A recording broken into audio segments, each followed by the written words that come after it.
A nossa reflexão sobre 1 Coríntios, capítulo de número 10, não inicia-se hoje.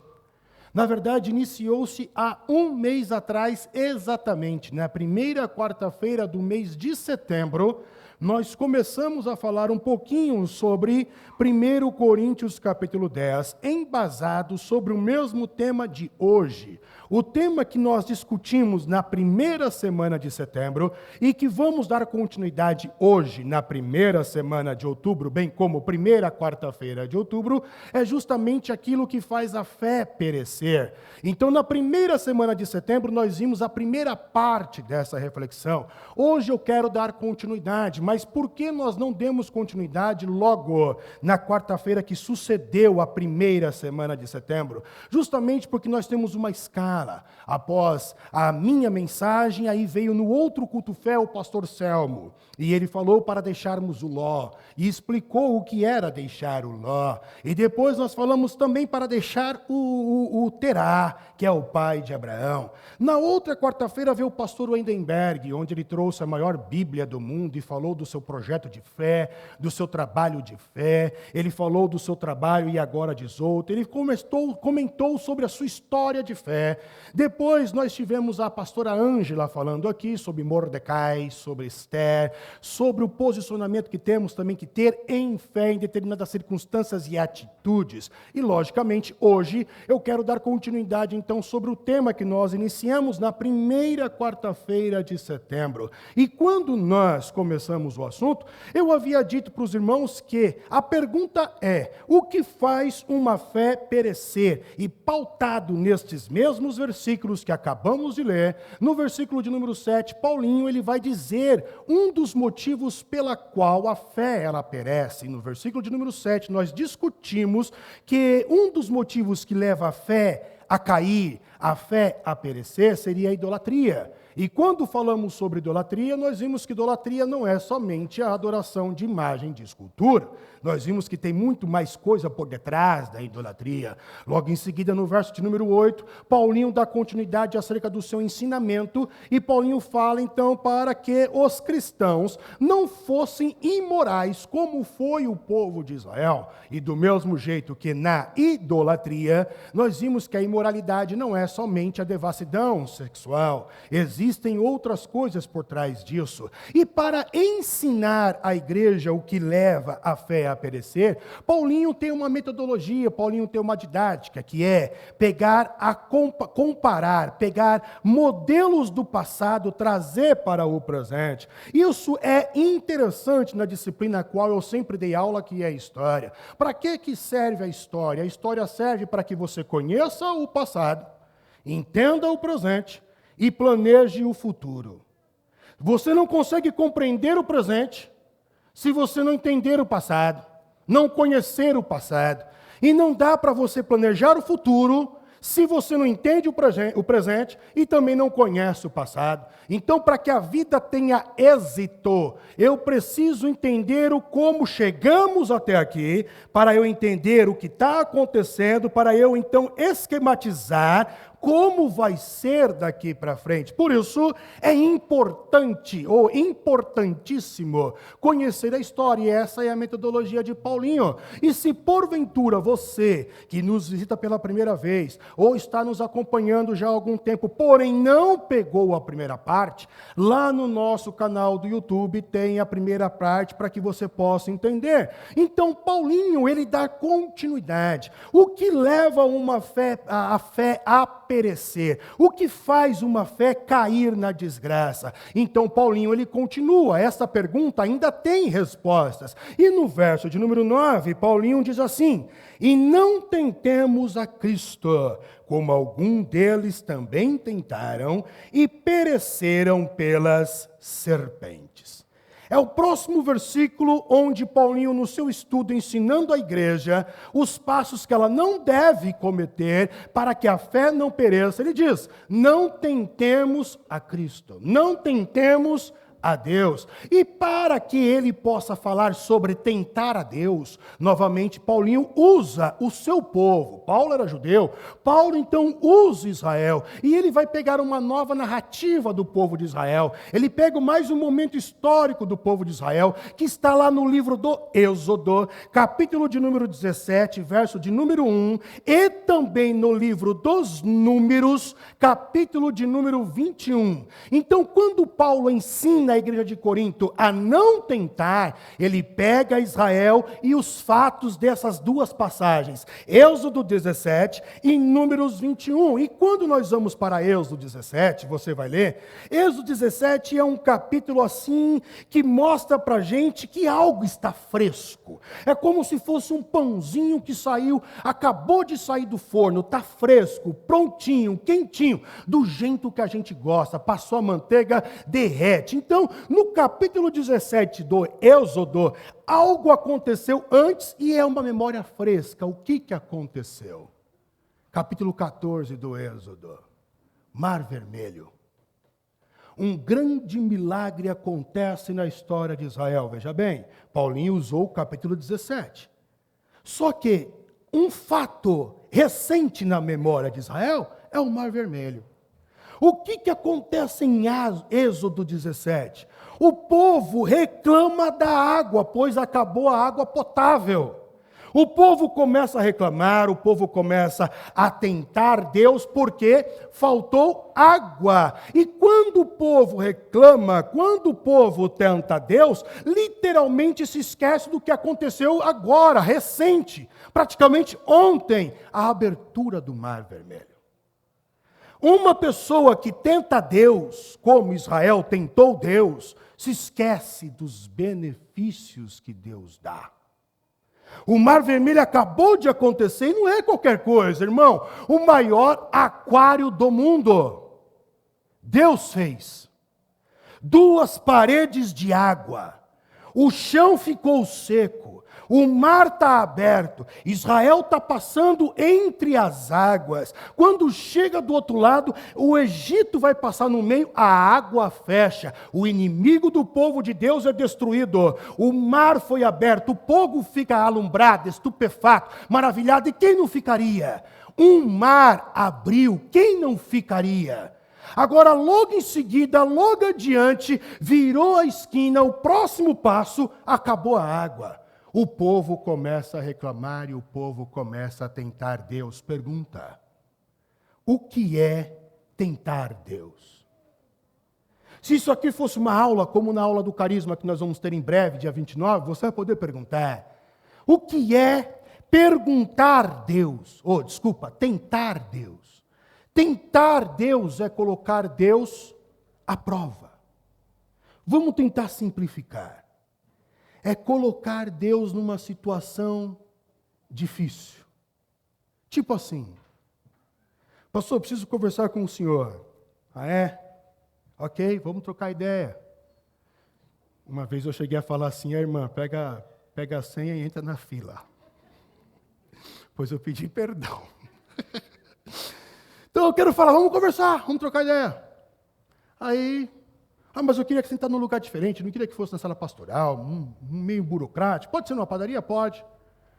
Aí a gente conversa, a pessoa conta a vida, a gente aconselha, conversa. Ô, pastor, muito obrigado. A gente comeu um beirute, cada um comeu um beirute, foram 2 vitaminas e etc. Aí a pessoa levanta, agradece e vai embora. Quem vai pagar a conta?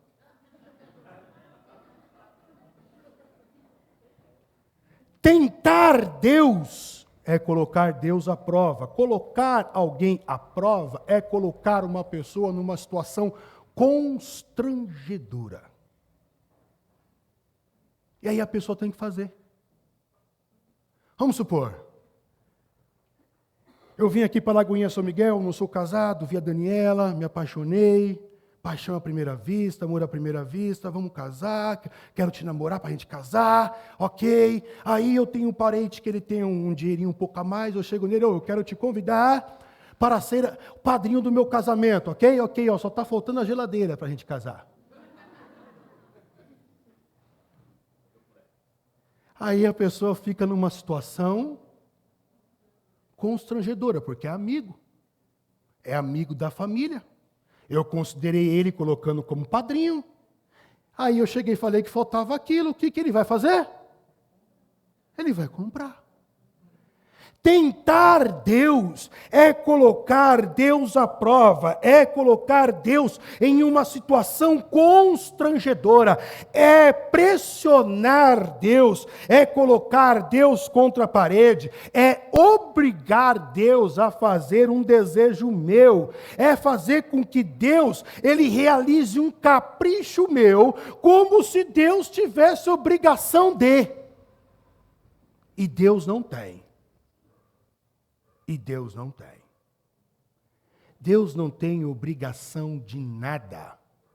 Tudo que somos, tudo que temos, tudo que fazemos, tudo que teremos, tudo que seremos, tudo é só e exclusivamente por causa da graça e por causa da misericórdia de Deus. Não é mérito. Deus não faz por causa de capricho. Tentar Deus é você pressionar, e Moisés escreve isso em Êxodo capítulo 17, verso de número 7, acompanhe comigo. E chamou aquele lugar Massá Meribá, por causa da contenda dos filhos de Israel, e porque tentaram o Senhor, dizendo: está o Senhor no meio de nós? Tipo assim, eu estava bem no Egito. Eu tinha casa, eu tinha comida, eu tinha água. O Senhor resolveu me tirar de lá. Agora eu estou no deserto para quê? É colocar Deus numa situação constrangedora.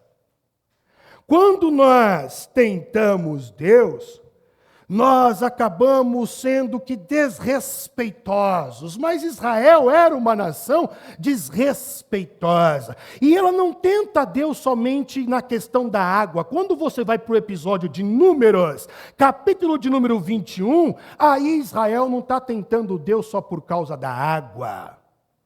Mas quando você lê Números 21, principalmente o verso 5...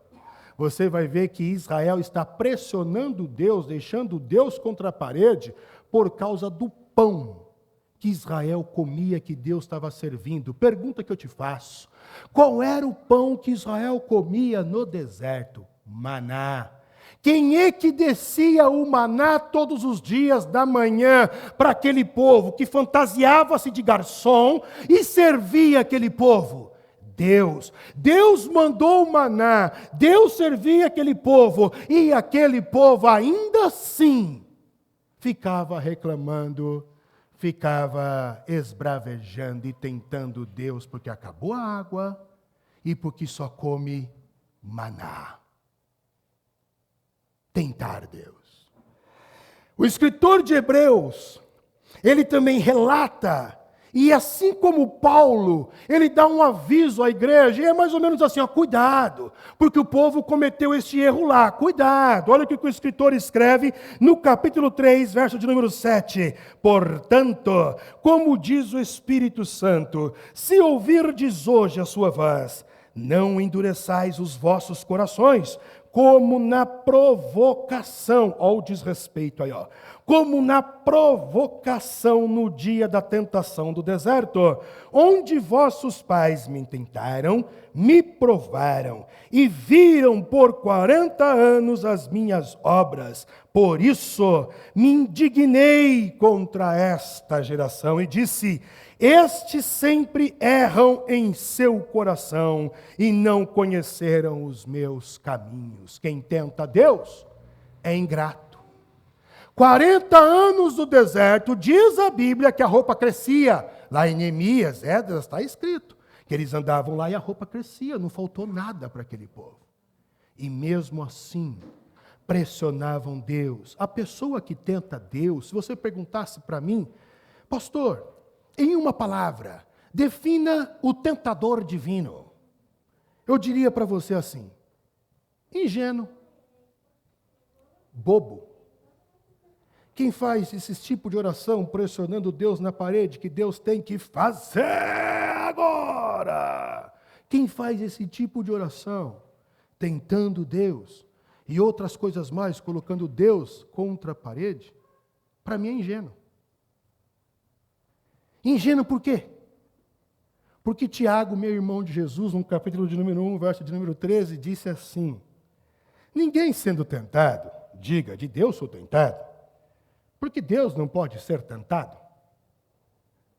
Então, quem tenta Deus é mais ou menos um filho que quer o doce da padaria e que fica esperneando no chão, batendo o pé, chorando, fazendo vergonha. O crente que tenta Deus faz vergonha, como uma criança que bate o pé e quer alguma coisa de Deus. E você acha que Deus vai ser como eu e você, que para o moleque parar de chorar, tu vai comprar e tu vai dar? Você e eu, nós cedemos. Você e eu somos manipulados pelo sistema emocional da criança, pelo olhinho do gato de botas do Shrek. Nós somos levados a ceder por determinada circunstância, mas você acha que com Deus você vai ter êxito? Você vai continuar esperneando aí, filho. Deus vai virar as costas e falar, fala sozinho. Ninguém pode tentar Deus. Deus não cai nessa. Por isso, o tentador é ingênuo. Mas Paulinho, ainda ensinando a igreja de Corinto, Paulinho ele tem uma carta na manga. E Paulinho é categórico no último versículo de ensinamento à igreja de Corinto, que serve para os nossos dias, para que a nossa fé ela não pereça. Então Paulinho vem e diz no verso de número 10, e não murmureis, como também alguns murmuraram, e perecerão no deserto. Paulo é categórico, e nenhuma dos outros versículos Paulo foi tão categórico como eu acho que foi nesse versículo. E não murmureis, não murmura. Paulo, então, aqui ele é enfático, e a pergunta é, por que Paulo enfatiza tanto para não murmurar? Porque o significado de murmuração seria, por exemplo, o rumor infundado. O que é murmurar? É um rumor infundado, não tem solidez, é uma mentira. O que está sendo contado é uma fábula, é algo enganoso. O que é murmuração? É um boato. O que é murmuração? É um cochicho, é fofoca. O que é murmuração? É resmungo. Você já teve aquela sensação de ser o assunto? Eu já. Você chega no ambiente, todo mundo está resmungando, né? Tu está ouvindo, todo mundo está resmungando. Aí quando tu chega, para. Eu já tive a sensação de ser o assunto. O resmungo é uma coisa chata. E o resmungão tende a ficar sozinho. Porque nada é bom. E ninguém presta. E se fosse ele que fizesse, seria melhor. Mas acontece que nunca faz e nunca está. Mas é um ótimo palpiteiro. Entende tudo, mas não ajuda nada. O resmungão tende a ficar sozinho, porque além dele ter a pseudo-crença de que sabe, ele ainda por cima não para de falar. Aí, ele nem percebe. A pessoa que está no mesmo ambiente até sai do ambiente em que ele está. E ele vem atrás falando. Aí você na tua mente, tu fala assim, mano, Jesus, cala a boca desse menino, desta mulher, deste cara. Porque não para de falar. Reclama de tudo, reclama de todos. A murmuração é um resmungo. E a murmuração, ela tem uma casa. A casa da murmuração é a casa do descontentamento. Por que a pessoa murmura? Porque ela está descontente. Por isso ela faz fofoca. Não vai lá não, porque o pastor lá... Tenha atenção. Mas é, conforme eu falei aqui, um rumor infundado. Isso é murmuração. A pessoa que murmura é descontente, por isso ela passa a murmurar. E por que ela é descontente? Simples, porque ela teve um desejo que foi frustrado. Ela criou uma expectativa que foi frustrada. E se a expectativa foi frustrada, ela está descontente, logo ela murmura. Esse é o murmurador. Queria algo de Deus, acha que com Deus faz barganha, e aí Deus não dá, aí ele se frustra, porque Deus tem tudo, Deus pode tudo, Deus é o dono do ouro e da prata, mas não é assim que funciona. E aí então ele fica descontente com Deus, porque algo foi frustrado, e aí ele resmunga. Não quero mais saber desse negócio de igreja, não. Não quero mais saber desse negócio de crente, não. Eu não vou mais naquela igreja, não. E por quê? E quando você vai ver, é uma pseudo-crença acerca de Deus. Ele não conhecia Deus. Ele se relacionava com o gênio da lâmpada. E não com Deus. E não com o Pai. Por isso ficou descontente. A murmuração nada mais é do que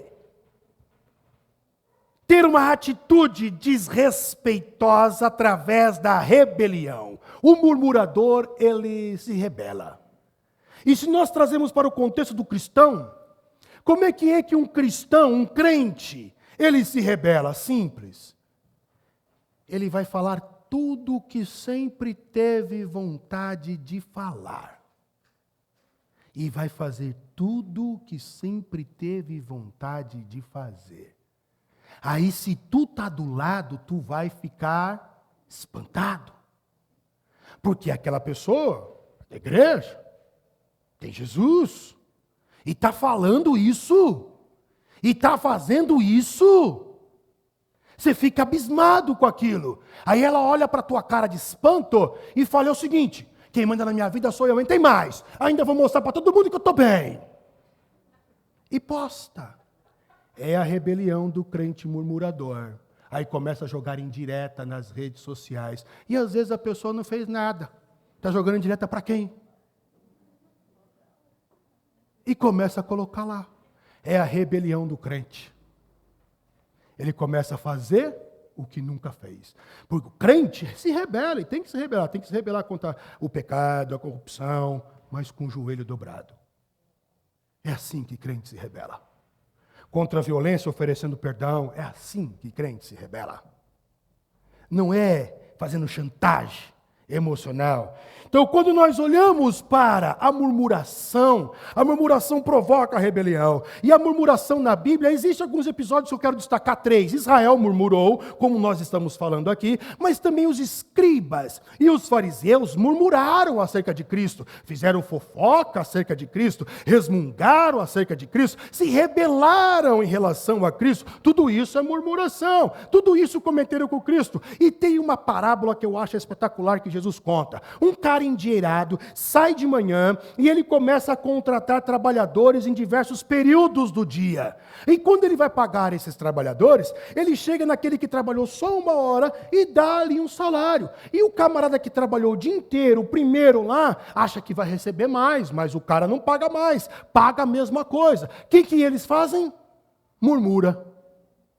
Eles começam a murmurar do dinheiro, do serviço e da pessoa que pagou. Só que ele falou: mas não foi o que eu acordei contigo? Foi. E eu não posso fazer com o que é meu? Eu não posso fazer o que eu quero, aquilo que é meu? Sim, posso. O dinheiro é meu, se eu quiser pagar a mesma coisa para quem trabalhou 1 hora, eu pago. Simples assim. E sabe quem são os trabalhadores da última hora? Somos nós. Eu vou chegar lá em Paulinho, vou chegar em Moisés, aí tu trabalhou para caramba, aí eu só trabalhei 1 hora. E ganhei a mesma coisa que tu. Bem, aí então quando nós olhamos para a murmuração não é algo novo, e foi o primeiro desafio da igreja. Abra a Bíblia em Atos capítulo 6, verso de número 1, está escrito assim: ora, naqueles dias, crescendo o número dos discípulos, houve uma murmuração dos gregos contra os hebreus, porque as suas viúvas eram desprezadas no ministério cotidiano.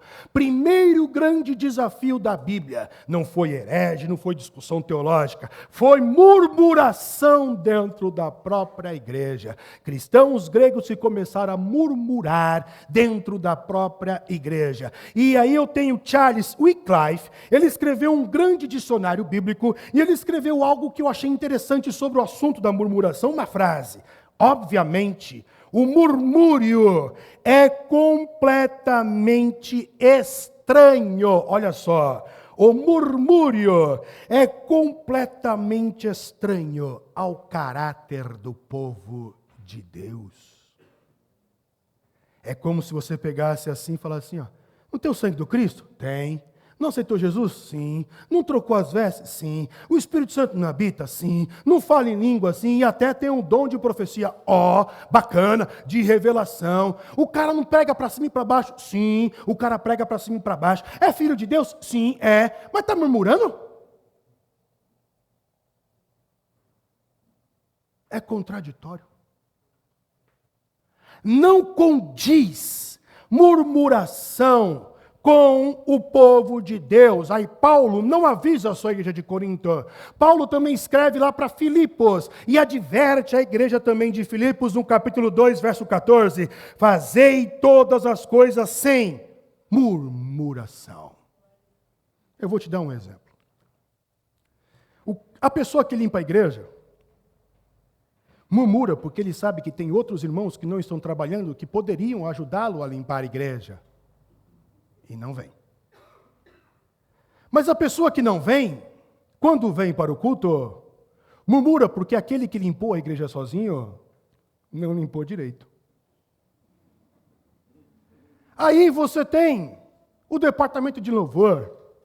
O departamento de louvor aqui está encenando, está dando pirueta, está cantando, só que a igreja parece que está fria, e eles murmuram porque a igreja não está recebendo nada.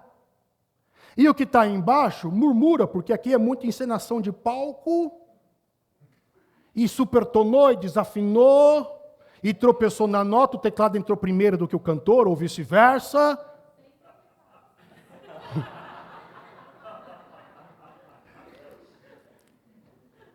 A murmuração é assim. O cara reclama porque recebeu de Deus, só que ele queria o vermelho, e Deus deu o azul. E o outro reclama porque não recebeu nada de Deus, porque Deus deu para o outro. Esse é crente. Isso é crente. Eu ia falar um negócio aqui, mas deixa para lá. Hoje eu tomei meu remédio, hoje eu estou controlado. É fácil você identificar um murmurador, e não porque ele murmura, porque todo murmurador tem um culpado. Sabe por que ele não passou na faculdade? É por causa do pai, da mãe e do Estado. Sabe por que ele não conseguiu se recuperar de um trauma? É por causa do pastor, do pai, da mãe, do psicólogo, do professor, e assim vai. Todo murmurador encontra um culpado. O culpado do crente, Deus, por isso sai da igreja. Deus não fez, Deus não me vê, Deus não ama, Deus não me quer. Chantagem emocional, com Deus não cola. Murmurador. Aí se você pergunta para o escritor de Hebreus, por que foi que Israel, mesmo ouvindo a palavra de Deus, sendo o povo da revelação da palavra de Deus, tendo a Torá, tendo Moisés, tendo os profetas, por que que esse povo pereceu em fé? Ou por que que esse povo se arruinou? Aí o escritor de Hebreus escreve no capítulo 4, verso de número 2. Porque também a nós, os crentes, os cristãos, foram pregadas as mesmas boas novas, o evangelho, como foi também para o povo de Israel lá atrás, para eles lá atrás. Mas olha o que o escritor fala agora. Mas a palavra da pregação, presta atenção nisso, grifa isso, coloca um marca-texto, salva no teu celular, no teu smartphone, faça alguma coisa, durma com isso. Mas a palavra da pregação nada lhes aproveitou. Por quê? Olha o que ele escreve. Porquanto não estava misturado com a fé. é crente. Vem para a igreja de quarta, vai para o GC de quinta. Vem para o Legacy no sábado, vem para o Elas no sábado. Vem para o culto de domingo de manhã e às vezes ele vem no culto da noite também. Assiste no YouTube, escuta no Spotify. Vê hino, escuta hino, coloca em todo lugar. Mas não tem fé. Faz confusão. Traz contenda. É reclamão. É difamador. Separa grupo. E não está ouvindo a palavra. Está ouvindo todos os dias, em todo momento. Mas não adianta ouvir a palavra. Jesus falou que existem terrenos. A palavra está sendo pregada. Há momentos que a semente, a palavra, cai no meio do caminho. Veio o diabo, pega. A ave vem, pega a semente e leva embora. Há terreno que é cheio de espinho. Aí vem as circunstâncias da vida e sufoca a fé dentro daquela pessoa. Há terreno pedregoso, onde a semente, a palavra cai, mas não tem profundidade, não tem raiz. A palavra não surte efeito. E há boa terra. Por isso que há entre vós muitos fracos e doentes, não discernem o corpo de Cristo. E como eu discerno isso? Pela fé. Não tem outro caminho. Então eu tenho que pegar tudo o que eu ouço e colocar fé, colocando prática. A fé nada mais é do que uma prática, não é teoria.